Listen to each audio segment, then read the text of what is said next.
forcément d'accord ce matin avec Éric Zemmour. Bonjour Éric. Bonjour. Les violences en marge des cortèges du 1er mai se sont donc répandues et aggravées place de la République autour de Nuit debout. L'État prend des mesures de répression et le mouvement semble dépassé. Et oui, le rêve est passé. Le rêve des médiacrates de gauche qui voulaient tellement rejouer le mai 68 de leur jeunesse. Le rêve des enfants de profs, des diplômés prolétarisés, des intermittents du spectacle précarisés. Qui sème le vent récolte la tempête, qui sème le sectarisme récolte la violence, qui crache sur les philosophes finit par sortir les barres de fer. À force d'insulter les flics, on finit par leur taper dessus. À force de mimer l'insurrection révolutionnaire, on légitime ceux qui la pratiquent. À force de casser les façades des banques ou des grandes chaînes, on attire les casseurs professionnels. À force de vouloir intégrer tout le monde, on intègre n'importe qui. À force de parler pour ne rien dire, on finit par frapper sans raison. La faiblesse de l'État sous Hollande s'est révélée un redoutable piège. Un État digne de ce nom n'aurait pas toléré cette chienlit et aurait fait passer les manifestants pour des victimes.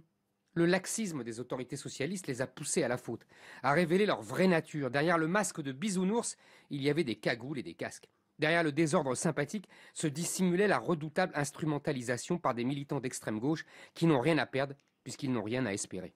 Ils ont beau crier à la provocation policière, personne ne les croit. C'était inévitable. Pour ce genre de mouvement protestataire, il est deux manières de mourir. Perdre sa spontanéité ou perdre son innocence. Perdre sa spontanéité comme Podemos en Espagne. Le mouvement s'institutionnalise, se structure, se donne un chef. C'est la fin de la joyeuse pagaille des débuts qu'on appelle avec emphase horizontalité ou démocratie participative. On se résigne à un retour de la nécessaire hiérarchie verticale, stigmate du monde d'avant.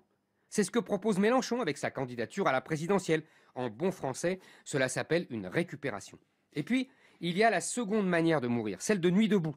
On perd son innocence, sa fraîcheur. On n'est plus les gentils, on devient les méchants.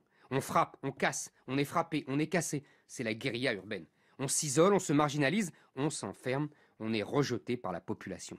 Les virés en banlieue de Nuit debout, au nom de la convergence des luttes et de la conscientisation des masses populaires, a lamentablement échoué.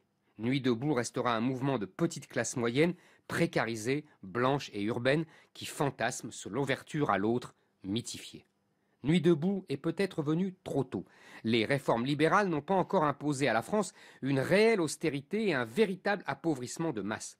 Au contraire des discours apocalyptiques de l'extrême gauche, la précarisation et la paupérisation française n'ont encore rien à voir avec ce qu'ont connu les pays comme l'Espagne ou la Grèce. Nuit debout va poursuivre sa route chaotique, mais comme un canard sans tête. Nuit debout est coulé, Nuit debout est couché, étendu, raide, il bouge encore, mais c'est le spasme des cadavres.